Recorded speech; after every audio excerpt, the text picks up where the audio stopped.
यमराज कहते हैं, हे चित्रगुप्त, किसी समय की बात है, मध्य देश में एक अत्यंत सुंदर नगरी थी। उस नगरी में एक धनवान सेठ रहा करता था, जिसका नाम था आत्माराम। आत्माराम बहुत ही मेहनती था। उसने अपनी मेहनत से सारा धन इकट्ठा किया था। उसका बहुत बड़ा व्यापार था और साथ ही उसके पास बहुत सारा खेत था। पूरे नगर में आत्माराम जितना धनी इंसान कोई नहीं था।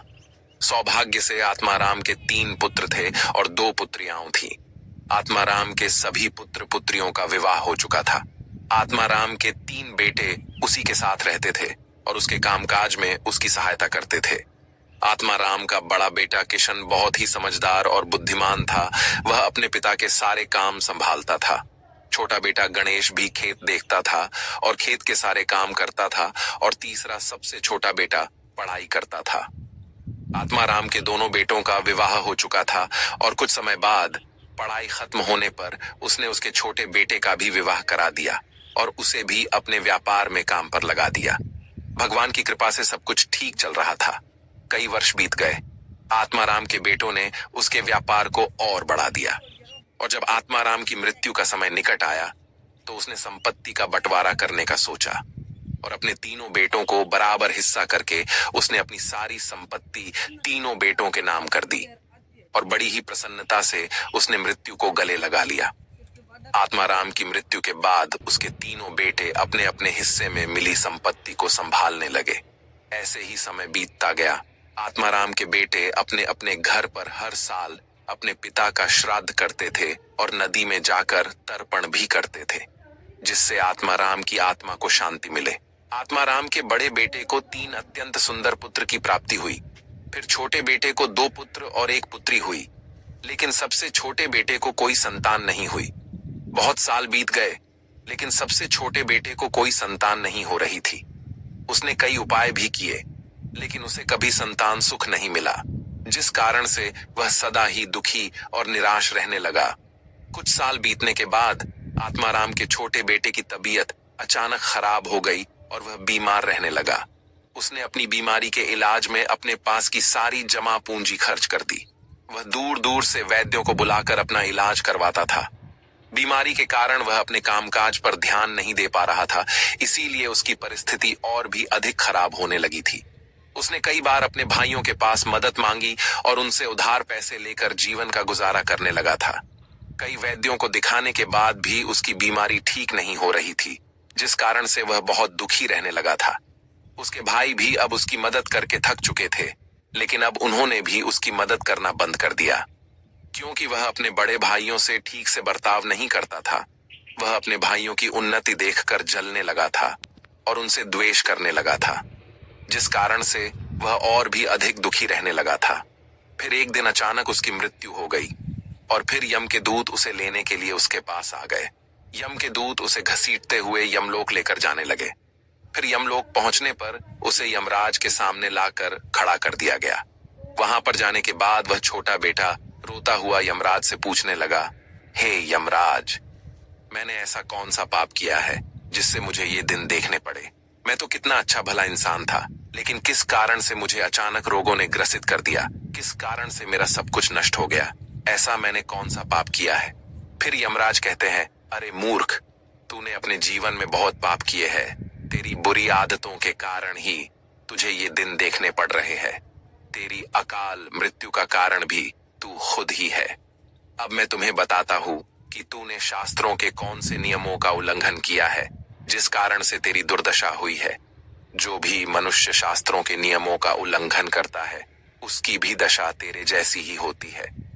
यमराज उस छोटे बेटे से कहते हैं, मनुष्य को हमेशा अपने 5 अंगों को साफ करके ही भोजन करना चाहिए। दोनों पैरों को तथा दोनों हाथों को और अपने मुख को जल से अच्छी तरह से स्वच्छ करके ही भोजन करना उचित होता है। इससे मनुष्य के शरीर से रोग दूर रहते हैं और व्यक्ति दीर्घायु बन जाता है। किंतु तूने तो बिना स्नान किए ही भोजन किया है। यमराज कहते हैं, भोजन शुरू करने से पूर्व उस भोजन के लिए भगवान को धन्यवाद देना चाहिए और संसार के समस्त प्राणियों को भोजन प्रदान करने की प्रार्थना करनी चाहिए। इस प्रकार से अन्न देवता को प्रणाम करके भोजन करने से मनुष्य को कोई पाप नहीं लगता है। लेकिन तूने ऐसा कोई भी कार्य नहीं किया।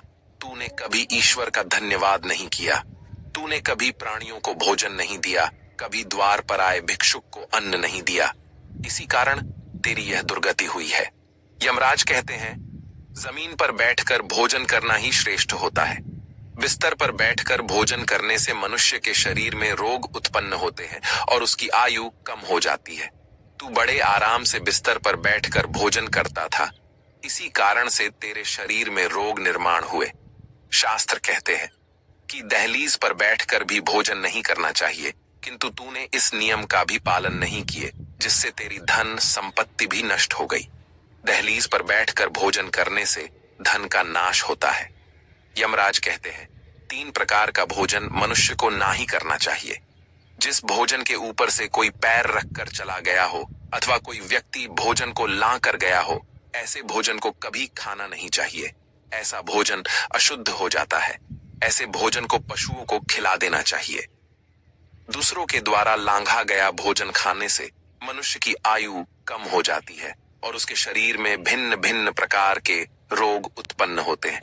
यदि भोजन में बाल निकल आता है तो ऐसा भोजन त्याज्य हो जाता है। यदि अन्न में बाल निकलता है तो उसे ईश्वर को कभी प्रसाद के रूप में नहीं चढ़ाना चाहिए और ना ही स्वयं खाना चाहिए। ऐसा भोजन प्रेतों को प्राप्त हो जाता है। यमराज उसे कहते हैं, दूसरों के लिए परोसा हुआ भोजन भी नहीं खाना चाहिए। जो मनुष्य दूसरों का भोजन छीन के खाता है अथवा किसी को बिना दिए ही स्वयं उस अन्न का उपभोग करता है, उससे देवी अन्नपूर्णा रुष्ट हो जाती है। भोजन सभी में बांटकर खाना चाहिए। दूसरों के हिस्से का भोजन करने से मनुष्य के पुण्य कर्म नष्ट हो जाते हैं, लेकिन तूने इनमें से किसी भी नियम का पालन नहीं किया, इसी कारण से तेरी आयु कम हो गई। शास्त्रों के अनुसार दिन के समय में मनुष्य को उत्तर की ओर मुख करके मल मूत्र का त्याग करना चाहिए। यदि रात्रि के समय मल मूत्र का त्याग करना हो तो दक्षिण की ओर मुख करके करना चाहिए। मल मूत्र का त्याग करते समय हमेशा अपने सिर को ढककर रखना चाहिए। किसी भी पेड़ के नीचे, कुएं के पास, नदी के किनारे के पास, गौशाला के पास, देव मंदिर, अग्नि के पास तथा शमशान भूमि के पास कभी मल मूत्र का त्याग नहीं करना चाहिए।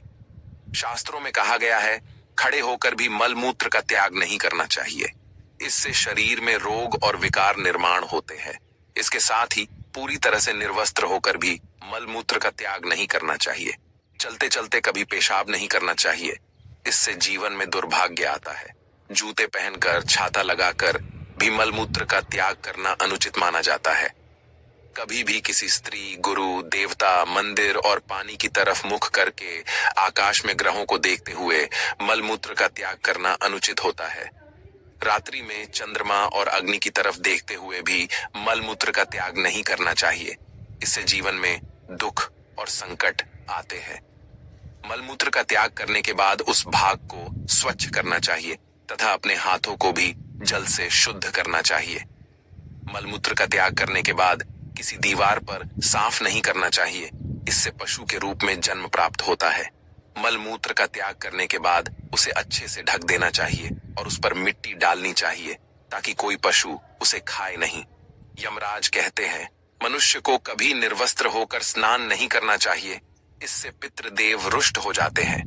पितृदेव रुष्ट हो जाने पर मनुष्य अपना सब कुछ खो बैठता है, किंतु तूने सदैव ही निर्वस्त्र होकर ही स्नान किया है, जिस कारण से तेरे पितृ भी तुझसे नाराज थे। इस प्रकार से यमराज उस छोटे बेटे को बहुत सारा ज्ञान देते हैं और यमदूतों से कहकर उसे नरक ले जाने की आज्ञा देते हैं। तो दोस्तों, इस प्रकार से मनुष्य को कभी शास्त्रों के नियमों का उल्लंघन नहीं करना चाहिए। यमराज ने चित्रगुप्त को जो ज्ञान दिया है वह अत्यंत महत्वपूर्ण है।